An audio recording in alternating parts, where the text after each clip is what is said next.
એક યુવાન વિધવા મહિલા સ્ત્રી જેનું લગ્ન જીવન ખૂબ ટૂંકું રહ્યું, તેના પતિ લાંબી બીમારી બાદ અવસાન થયું હતું. તેની પત્નીને પોતાની નાની દીકરીને એકલી છોડીને જતા રહ્યા. હવે તેની પત્ની અને 2 મહિનાની નાની દીકરી સાથે તે એક ભાડાના ઘરમાં રહેતી હતી. તેને ક્યારેય કામ કરવાની જરૂર પડી ન હતી, કારણ કે તેના પતિ હીરા ઘસવાનું કામ કરીને સારી રીતે ઘર ચલાવી રહ્યા હતા. પણ હવે તેના ગયા પછી ઘરનું ભાડું, દીકરી માટે દૂધ અને રોજિંદા ખર્ચાઓ તેને હતાશ કરી દીધી હતી. તેના ભાઈ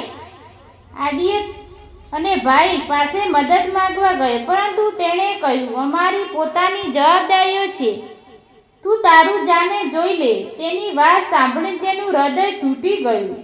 તે ઘરે પાછી આવી, પણ તે હારી નહીં. તેણે નક્કી કર્યું કે તે પોતાની દીકરી માટે લડશે. એક દિવસ જ્યારે તેની દીકરી ભૂખની રડી રહી હતી, તે ગામની દૂધની દુકાને ગઈ. દુકાનના માલિક એક દયાળુ અને સમજદારી વ્યક્તિ હતા. તેણે તેની મજબૂરી જોઈ અને પૂછ્યું, શું વાત છે બહેન, તું આટલી ચિંતામાં કેમ છે? એ શરમાતા કહ્યું, શેઠ, મારી દીકરી ભૂખી છે, પણ મારી પાસે દૂધ ખરીદવાના પૈસા નથી. શેઠે તેની વાત સાંભળીને કહ્યું, તું ચિંતા ના કર, હું તને રોજ દૂધ આપીશ અને થોડા પૈસા પણ આપીશ, પરંતુ બદલામાં તારે મારી માતાની સંભાળ રાખવું કામ કરવું પડશે. મારી માતા બીમાર છે અને તેમની સેવા માટે મને કોઈ વિશ્વાસુ વ્યક્તિની જરૂર છે.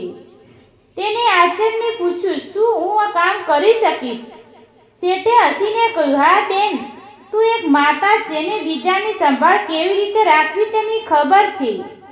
તેણે આ કામ સ્વીકાર્યું ને તે રોજ શેઠના ઘરે જઈને તેમની બીમાર માતાને નવડાવતી, ખાવાનું ખવડાવતી ને તેમની સાથે સમય વિતાવતી. બદલામાં શેઠ તેને પૈસા અને દીકરી માટે દૂધ આપતા. ધીમે ધીમે તેનું જીવન સુધરવા લાગ્યું. તેને નવા કપડાં ખરીદ્યા, ઘરનું ભાડું ચૂકવ્યું અને દીકરીની સંભાળ સારી રીતે રાખવા લાગી. પરંતુ ગામના કેટલાક લોકોને તેની પ્રગતિ જોઈને ઈર્ષા થવા લાગી. તેઓ તેના વિશે ખોટી અફવાઓ ફેલાવવા માંડી કે તે કદાચ ખોટું કામ કરે છે. આ વાત તેના ભાઈ સુધી પહોંચીને તેને ખૂબ ગુસ્સો આવ્યો અને તે તરત જ તેના ગામે તેના હાલ જણાવવા ગયો.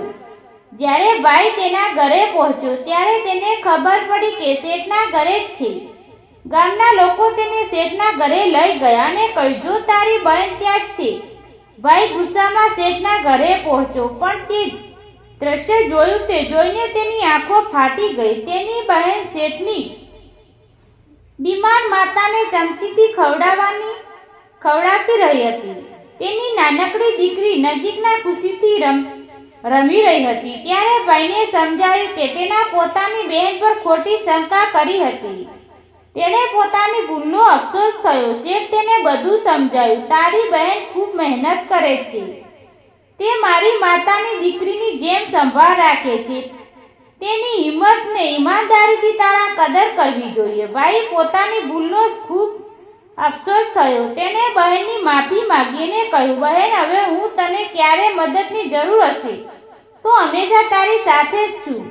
પછી ગામના લોકોને પણ સચ્ચાઈની ખબર પડી અને તેઓ તેની હિંમતની પ્રશંસા કરી. કેટલાક લોકોએ તેની મદદ માટે હાથ લંબાવ્યો અને ધીમે ધીમે તેનું જીવન સ્થિર થયું અને આખરે તે પોતાની મહેનતથી એક નાની દુકાન ખોલી, જેમાં તેને ઘર બનાવેલા નાસ્તા અને હસ્તકલાની વસ્તુઓ વેચવા લાગી. તેની દીકરી ખુશાલ અને સ્વસ્થ થઈ અને તેની ગામની મહિલાઓ માટે પ્રેરણાનું ઉદાહરણ બની. મિત્રો, જીવનમાં મુશ્કેલીઓ આવે તો હિંમત ન હારો. મહેનત અને ઈમાનદારીથી દરેક સમયનો ઉલ્લેખ મળે છે. સમાજે પણ એકબીજાનું સમજવું જોઈએ અને મદદનો હાથ લંબાવવો જોઈએ, ખાસ કરીને તેની માટે જ મુશ્કેલ સમયમાંથી પસાર થઈ રહ્યું હોય. તો મિત્રો, આ નાનકડી વાર્તા તમને કેવી લાગી તે કોમેન્ટમાં જરૂર જણાવજો અને વિડીયોને લાઈક કરો. ચેનલ પર નવા હોય તો સબસ્ક્રાઈબ કરજો. ધન્યવાદ મિત્રો.